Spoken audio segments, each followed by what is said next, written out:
In 1297, Francesco and Rainier Grimaldi captured the fortress protecting the Rock of Monaco while dressed as Franciscan friars, and even though they would be evicted only a few years later, the struggle over the rock continued for another century. Francesco Grimaldi was known as Malizia, which loosely translates to the malicious one or the cunning one.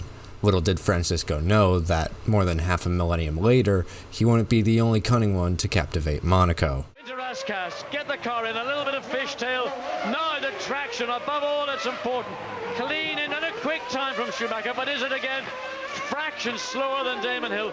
Or will it be an improvement? Yes! Schumacher by over half a second. South Africa and Brazil, and there goes Prost off, as did Arnoux. My goodness, what about Patrese now? And that's Irvine and Sarlo and Hakkinen. Too comfortable for a while, and Verstappen Striking about it.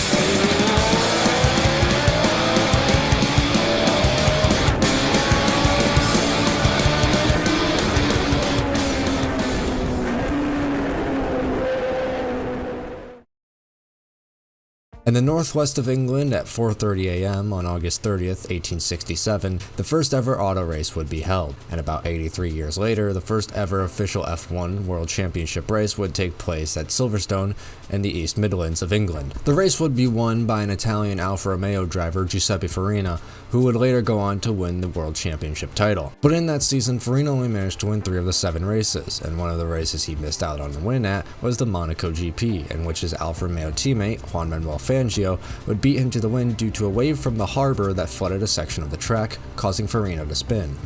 Juan Manuel Fangio is widely regarded as one of the best racing drivers of all time, but as many people would point out, it's kind of hard to compare drivers of old with drivers of new, as the cars they raced were completely different. But one thing you can compare is the amount of world drivers titles a driver has, of which Fangio has 5, which is impressive, but it's not the best. When you talk about the GOAT of Formula 1, the names Lewis Hamilton and Michael Schumacher get thrown around a lot, as they're both tied for the most drivers' titles. But then again, you could argue that even though they won the most amount of titles, they also had some of, if not the best equipment at the time. Sometimes a greatest of all time driver will get stuck with poor performing equipment, for example, Sebastian Vettel being stuck at Aston Martin right now. Sometimes greatest of all time drivers will be forced to play second hand to their equally skilled teammates. And if we look outside F1, sometimes greatest of all time drivers can be snubbed of championships because of bullshit scoring formats, an example being Carl Edwards in NASCAR. But there is one thing we can compare over the decades that has been almost a completely consistent variable, and that's the amount of wins a driver has at the most difficult track on the schedule,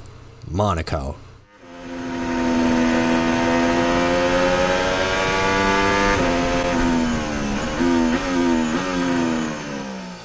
Now you might point out that yes, a race win can be influenced by multiple different things like weather, a poor pit stop, other drivers crashing, etc. But when you've won the Monaco Grand Prix as many times as Ayrton Senna, you've basically proven that your wins weren't just a fluke. Now with Senna having double the win total of Lewis Hamilton and one up on Michael Schumacher, most would consider him one of, if not the greatest of all time. Hell, he probably would have added to his win and championship total if it weren't for that infamous crash at the 1994 San Marino Grand Prix that would tragically take his life. Now on a completely different note, what if instead of you expertly wheeling your car to the top step of the Monaco Grand Prix, you just happen to scrap your way to first place in a chaotic race? What if the Grand Prix you won was just so batshit crazy that you happen to end up winning by complete and utter accident? Well, it's happened before and it'll happen again, and the main example we can look at is the 1996 Monaco Grand Prix, which still to this day holds the record for the least amount of cars to finish a race at a staggering 3 finishers out of the 21 drivers who lined up on the grid.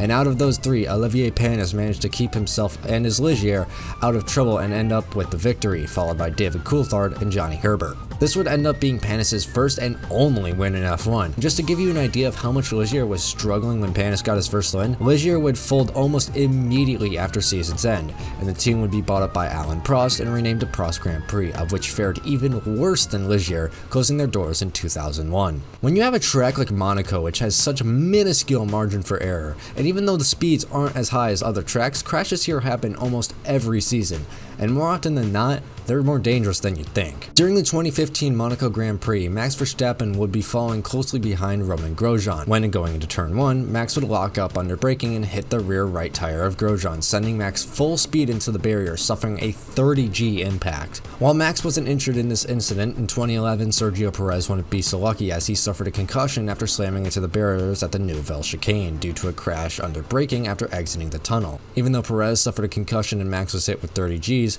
neither was severely injured. Unfortunately, the same can't be said for Lorenzo Bandini, who in 1967 became to this day Monaco's only fatality after he crashed at the Harbor chicane and rolled over, causing a ruptured fuel tank which would set his Ferrari and the surrounding hay bales on fire. Bandini suffered third-degree burns as well as a chest wound and 10 chest fractures. He would be rushed to Princess Grace Polyclinic Hospital, but 3 days later he would succumb to his fatal injuries. It's morbidly surprising that Monaco has only claimed one life in Formula 1, while other tracks have claimed many more. In 1955, Alberto Ascari would overshoot the Harbor chicane and end up crashing into the harbor, and in 1965, Paul Hawkins would follow suit. But by some chance, neither driver sustained serious injuries during a time where career-ending crashes were the norm. Many would argue that blackjack is a game of chance, concerning no matter what strategy you use, you never know what card you'll be dealt next. Many would even argue that gambling as a whole is nothing but luck, and more often than not, luck seems to be skewed in favor of the house. But on the streets of Monaco, luck can be in anyone's favor. In 1996, luck would favor the player as Olivier Panis would win his first and only Grand Prix, but in 2021, luck wouldn't be so kind to the house. Charles Leclerc is one of the only 5 Monegasque drivers to ever race in F1, and ever since he joined the sport in 2018, he's been looking for an elusive win on home turf. At the 2021 Monaco Grand Prix, he looks set to take that win as he put his Ferrari on pole position, but just a few laps later into qualifying, the hearts of all the Tifosi would be broken. An 18-4 first sector, and look, and it's going to come to nothing for Max Verstappen. He might have been setting the pace, but Charles Leclerc, the man on pole, has gone into the barriers. The red flag has come out with only 18 seconds remaining. That is it for qualifying. Leclerc's on pole, but he's crashed. No.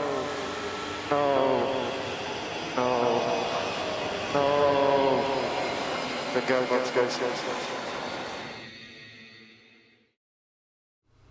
Lady Luck seems to sprinkle fortune and misfortune over those tackling the streets of Monaco whenever she pleases, and many drivers know this all too well, especially Daniel Ricciardo. In 2016, Ricciardo would put his Red Bull on pole position, a vital starting spot in Monaco due to the track's layout being infamously difficult to overtake on. Ricciardo looked set to take the victory, but Lady Luck had other ideas.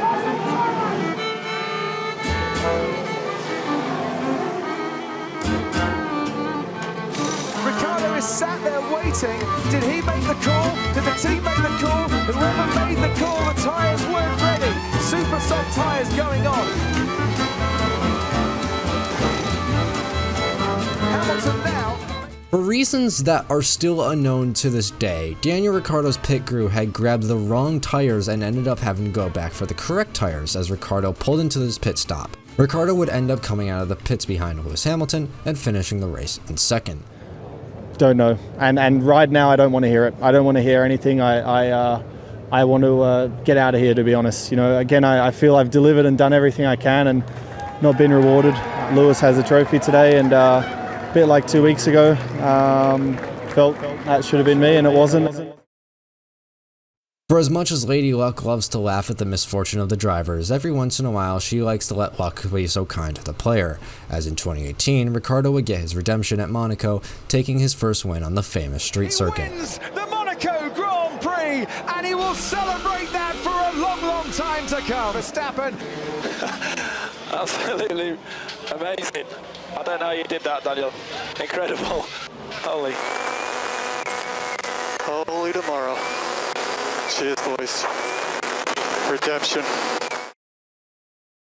With Monaco being the crown jewel of the F1 calendar and being one of the 3 races in the motorsport's Triple Crown, it's no wonder that drivers would do anything to do well and possibly even win there. Unfortunately, this desperation can lead to controversy. In 2006, Michael Schumacher would clock the fastest lap in qualifying, putting himself on provisional pole position. The only issue was a fast-charging Fernando Alonso was at a high chance of stealing the top grid spot. Out of options and getting desperate, Schumacher would intentionally understeer wide into the outside wall at Larascas. Not enough to damage his car, but enough to ruin everyone else's lap. To the surprise of nobody, the other drivers, teams, and the FIA were furious with Schumacher's cheeky move, and promptly sent him to the back of the grid. This wouldn't be the first or only time something controversial has happened at Monaco with Michael Schumacher, as 2 years earlier in 2004, Schumacher would be leading the field behind the safety car, and while in the tunnel, Schumacher would lock up and collide with rival Juan Pablo Montoya. Not only the Ferrari team and Tifosi, but everyone was shocked to see Michael Schumacher's Ferrari limp out of the tunnel with wheel damage that saw him out of the race. While many races at Monaco are surrounded in controversy,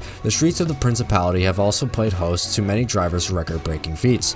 In 2021, though, Valtteri Bottas and Mercedes would break an incredibly strange record. On lap 31, Bottas pulled into the pits while running in second place for a normal routine swap to hard compound tires, but as Bottas and his Mercedes pit crew would quickly find out, this pit stop was anything but normal.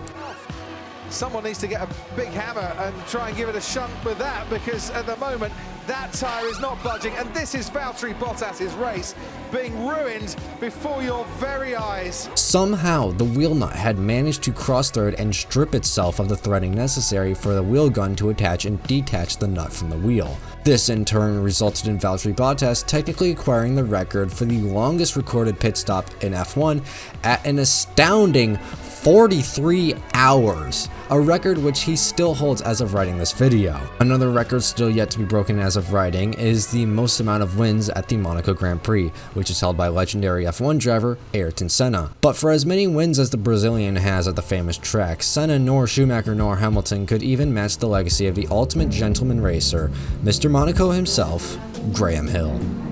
It's a bit of a wiggle woggle. We come to the crest of the hill. Graham simply outclassed all his rivals to win. Not just once, but 3 times in a row. Let's corner here, out of the tunnel into a blaze of sun.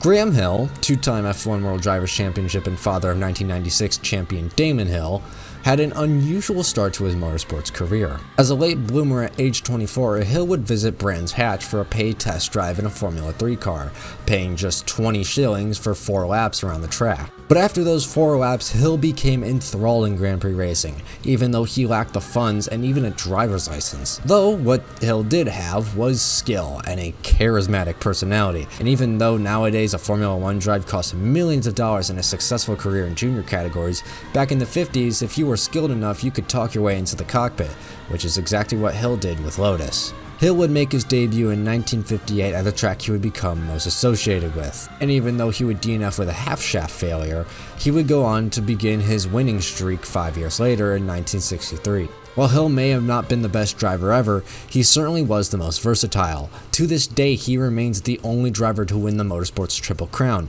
a feat which many after him would try and fail to achieve. In his time, Graham Hill would achieve 5 wins at Monaco, with his final win being in 1969, and in 1975 he would unknowingly make his last start in Formula 1, as later that year he would tragically lose his life in an airplane crash. Fittingly though, that last start would be at Monaco, the track which he would begin and now end his career at. Well, you get everything that you meet on a public road. Lampposts, trees, nightclubs, houses, hotels, curbs, gutters.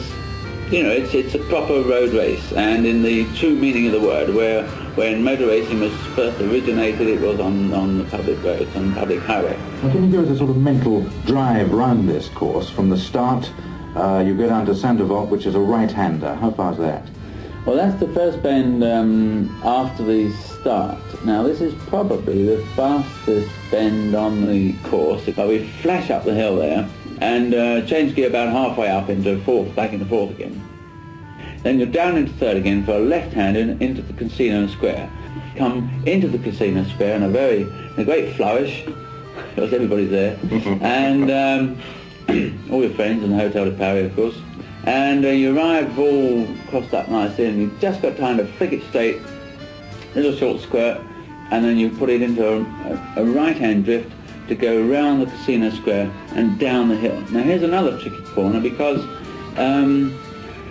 the car climbs up and then goes over another crest. Well, while you're going over this crest, you're on a great sort of drift, you know, with the power on, and as the car goes over the crest, it does a little leap sideways, and the tail flies out again, and of course you must be ready to correct this, and of course if you're going too fast or you've overdone it, you'll slide out and just clip the guardrail. By the time we reach the tunnel, we're probably doing something in the region of about 120 miles an hour, and we go hurtling into this black hole, you know, that's all you see is this black hole. You flash out into the sunlight again, and then down the other side, and braking for the chicane. And then you come to the tobacconist corner on the quayside. And this is a slight ramp up to the tobacconist corner, so while you're braking, you want to be careful that you come off the brakes before you hit this slight ramp. Otherwise the nose tends to hit the ground, and you can wear your radiator away and all the water drops out. And you just try and miss the wall as you're accelerating away down past the back of the pits, down to the guestworks hairpin, which is another first gear corner about 34.